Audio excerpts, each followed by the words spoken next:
want to welcome everyone here. There's a wonderful mix of people in the room today, specialists, researchers, academics, experts, insurance professionals, corporate stakeholders, and of course the passionate and dedicated staff at Remedy Healthcare. It really does feel like a bit of my baby, this one, bringing it along today. So, because it's the culmination of quite a long journey, searching and then leading the implementation of a program that we believe starts to fill the gap. And it's a large gap in services for people who are in a mental health facility and their general practice suffering from anxiety and depression.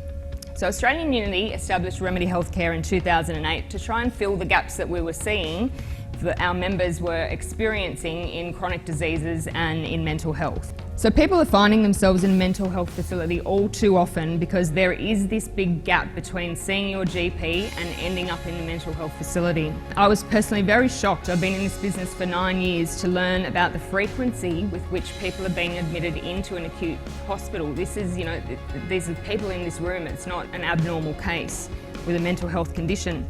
And it's a sad fact that those who are admitted with clinical depression and anxiety are staying on average from a private health, and this is across the industry, it's not just our fund, an average of 20 days in acute care.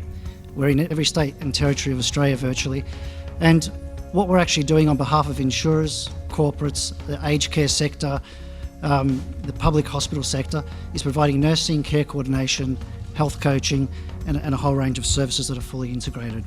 So I would say, now more than ever, Remedy is a business for everybody. The main reason I'm here is, apart from being a diver, I'm also a men's health ambassador and a mental health ambassador.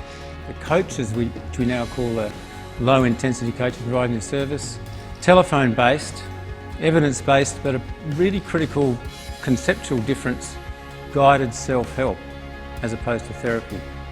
So part of the aim of this is to attract people into a mental health service without stigmatising, without labelling, and being anonymous that you're talking to people over the phone. In my particular fund, over the last 3 years, we've had a 60% increase in members accessing in-hospital treatment programs.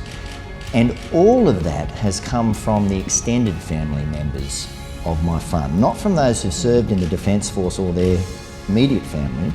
So this is a community issue.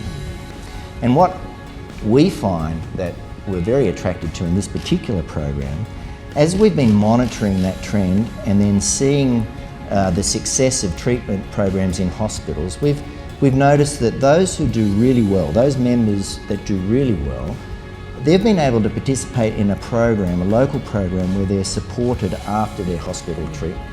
And we don't get that nationally. We get it in some isolated locations. And we need a program that supports people in recovery that can be delivered nationally. And that's what MindStep ticks all the boxes. But, from day one, it was very pleasantly surprising how much people are willing to open up to you and really deliver a very similar, if not, I'd say, sometimes better service over the phone. I think not being able to see the person you're talking to might help people to open up a bit more in some particularly sensitive areas and really get some great outcomes with people. I naively thought that I was fixed.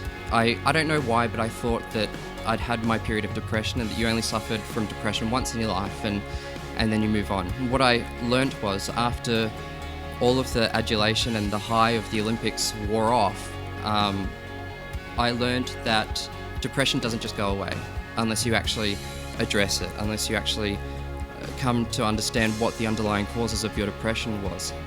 And unless you do that, it just lies dormant, waiting for another opportunity to present itself. But the reason why I speak about my experiences so candidly is because I think there are not enough good role models in the world. And what I believe a role model is not someone who never makes mistakes, because frankly that's really unrealistic. My idea of a role model is someone who makes mistakes but who learns from them and evolves from them and becomes a better person from them.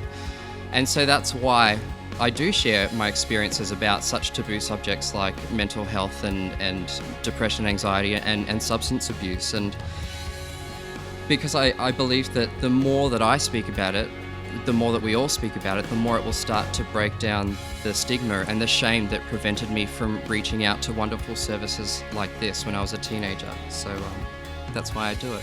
Thank you.